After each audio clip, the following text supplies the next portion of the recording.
दोपहर का समय था। ममता अपने घर में थी कि तभी किसी ने उनका दरवाजा खटखटाया। उसने दरवाजा खोला तो सामने उसकी भतीजी खड़ी थी। उसे देखकर वो बड़ी खुश हुई। अरे नीलू, आ गई मेरी गुड़िया। आओ आओ, कितनी दुबली हो गई हो, यूं अचानक कैसे आना हुआ? बस वो आपकी याद आ रही थी इसलिए चली आई।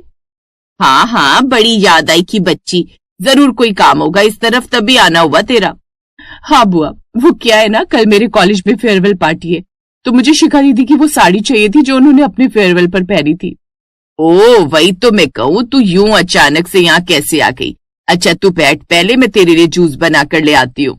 स्वाति हॉल में बैठती है और ममता उसके लिए जूस बनाने चली जाती है, लेकिन कुछ देर बाद उसे रसोई से बड़ी ही अच्छी खुशबू आती है। खुशबू तो बड़ी अच्छी आ रही है। अब वो भी खुशबू सूंघते हुए रसोई में चली जाती है। बुआ जी, क्या स्पेशल बन रहा है? बड़ी अच्छी खुशबू आ रही है। अरे वो खुशबू तो उसमें से आ रही है। तभी स्वाति ने देखा कि मेज पर एक कटोरी में कोई सूखी सी सब्जी रखी है। बुआ, ये कौन सी सब्जी है? कुछ अलग लग रही है, पहले तो कभी ऐसी सब्जी नहीं देखी। अरे ये पंचकुटा सब्जी है बेटा, हमारे पड़ोसी ने दी है। जब भी वो बनाते हैं तो हमें जरूर दे जाती हैं। तुम्हारे फूफा जी को बहुत पसंद है। क्या? पंचकुटा राजस्थान की मशहूर सब्जी है, बड़ी स्वादिष्ट होती है, तुम खाओगी? नहीं बुआ, अभी रहने दीजिए, मुझे थोड़ी जल्दी है, फिर कभी खा लूंगी। आप जल्दी से मुझे वो साड़ी दे दीजिए, मुझे और भी शॉपिंग के लिए जाना है। अच्छा ले, पहले तू ये जूस पी ले, तब तक मैं साड़ी ले आती हूँ। अब वो अलमारी से जाकर साड़ी ले आती है। ये ले, और सुन, इस वीकेंड आ जाना। शिखा, मयंक और तेरे फूफा जी भी तुझे याद कर रहे थे, उनके ऑफिस की भी वीकेंड छुट्टी रहती है। ठीक है, तो मैं नेक्स्ट वीकेंड मम्मी को बोलकर आऊंगी यहीं रहने। अब स्वाति जल्दी में वहां से चली गई और फिर बाकी शॉपिंग करने के बाद वो अपने घर चली गई। दरअसल दिल्ली शहर में रहने वाली स्वाति का घर लक्ष्मी नगर में था और उसकी बुआ पंजाबी बाग में रहती थी, जिसके 2 बड़े बच्चे शिखा और मयंक थे। स्वाति भी दिल्ली यूनिवर्सिटी के कॉलेज से पढ़ाई कर रही थी। कुछ दिन बाद स्वाति दोबारा बुआ के घर आई। इस बार रहने के इरादे से वो अपनी बुआ के घर आई।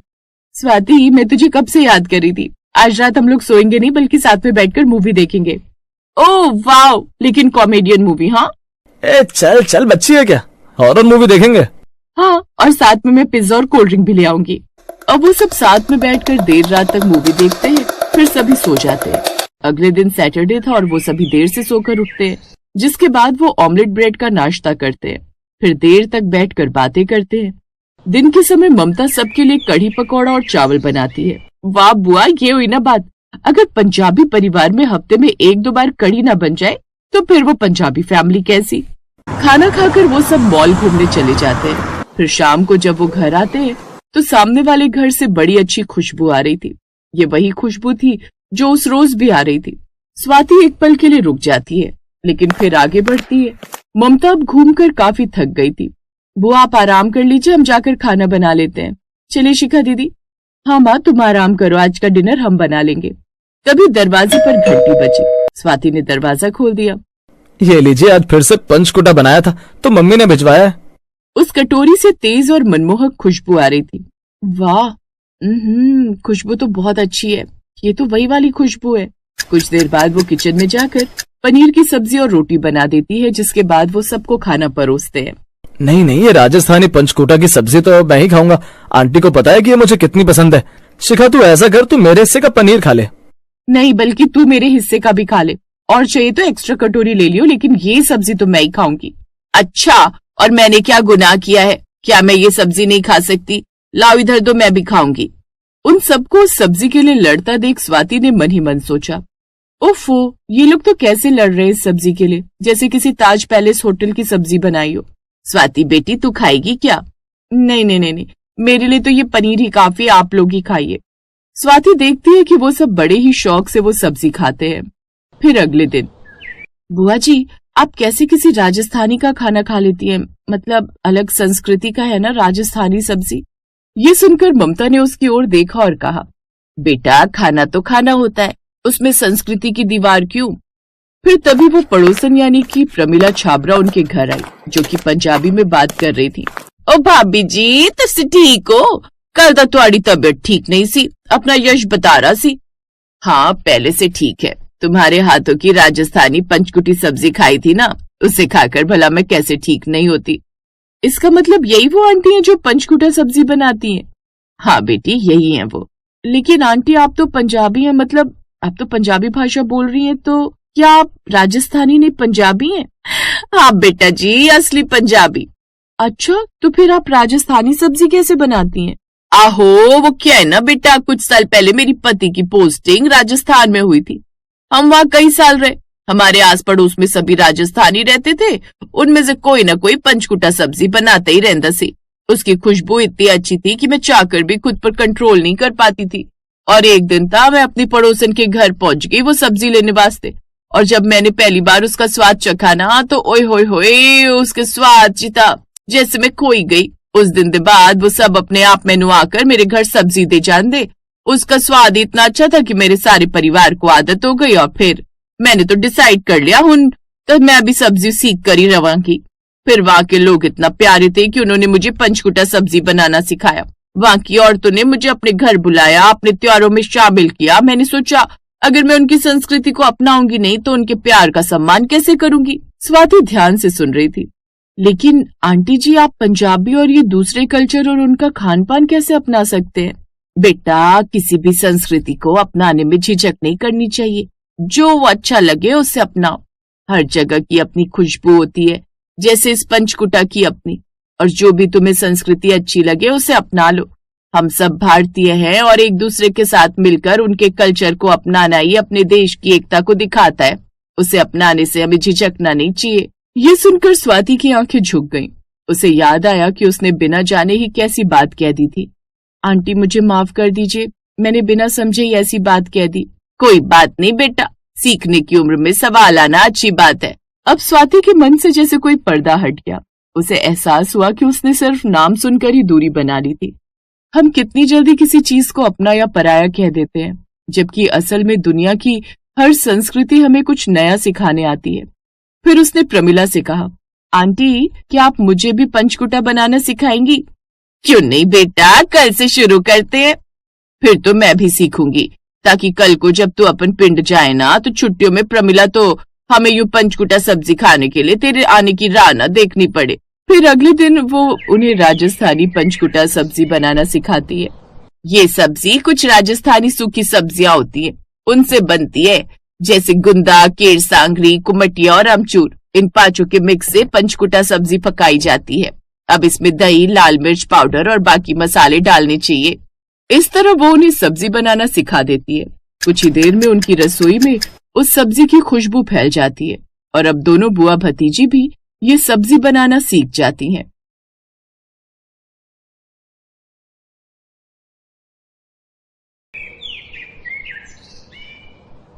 चलो माधुरी, आज हम उस गुप्ता की चाउमीन खाकर आते हैं। तुम्हें बहुत पसंद है ना वो?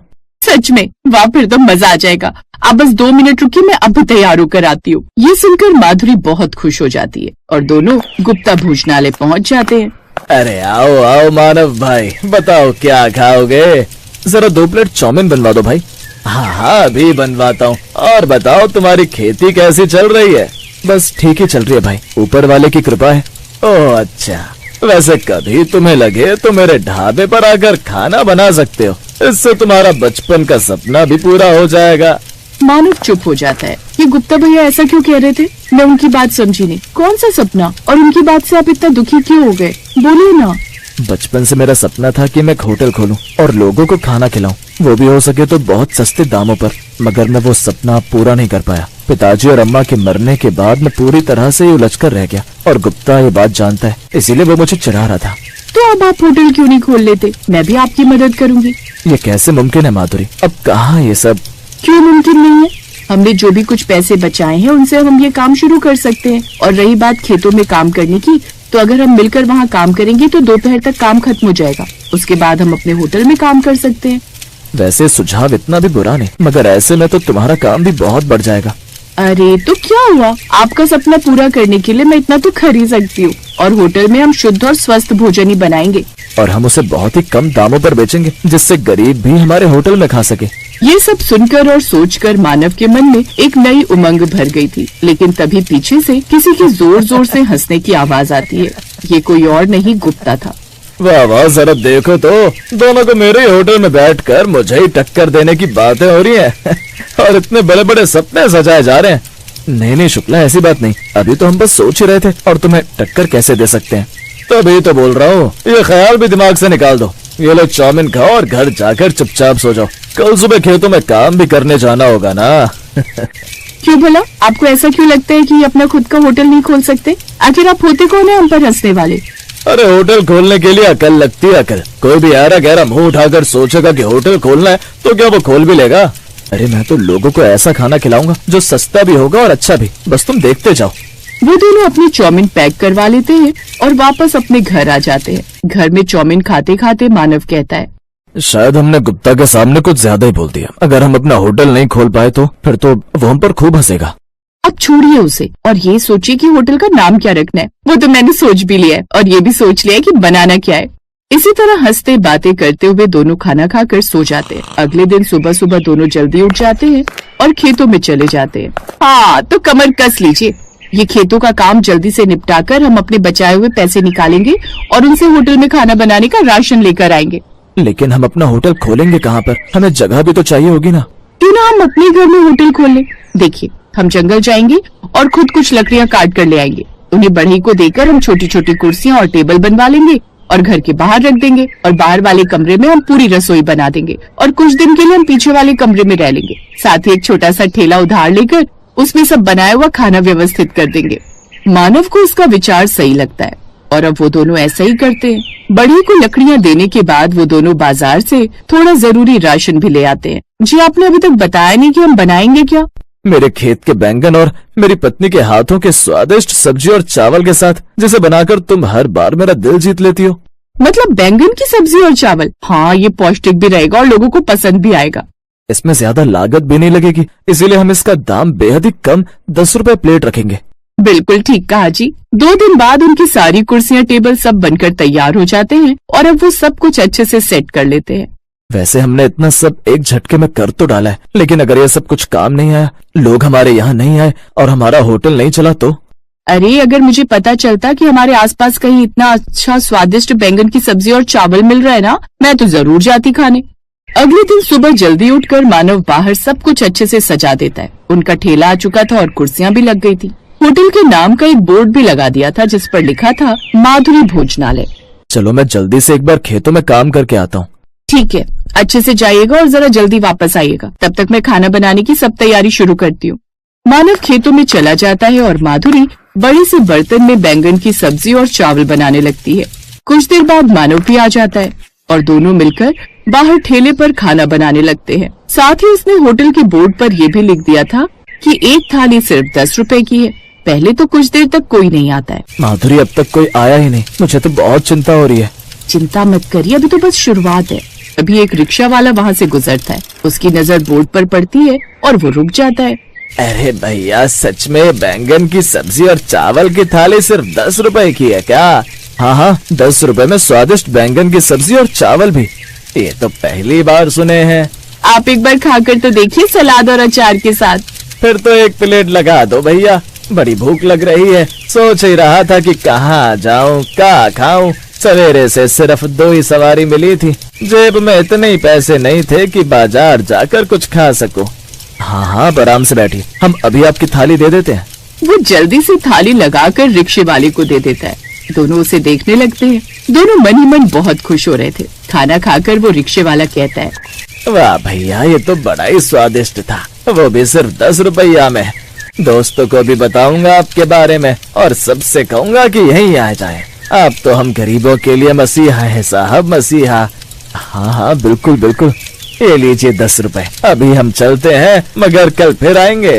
अब उसने जाकर और भी लोगों को बता दिया, जिससे उनके पास और भी ग्राहक आने लगे और उनका काम खूब अच्छे से चलने लगा। अब लोग उनके पास ही आने लगे, जिससे अब गुप्ता के ढाबे पर और भी असर पड़ने लगा। उसका काम अब काफी मंदा पड़ गया और कुछ समय बाद उसका काम पूरी तरह से बंद हो गया। तो वही माधुरी और मानव का काम इतना अच्छा चलने लगा कि अब उन्होंने रेस्टोरेंट खोल लिया और हर चीज बेचने लगे, लेकिन दाम उन्होंने आज भी कम ही रखे।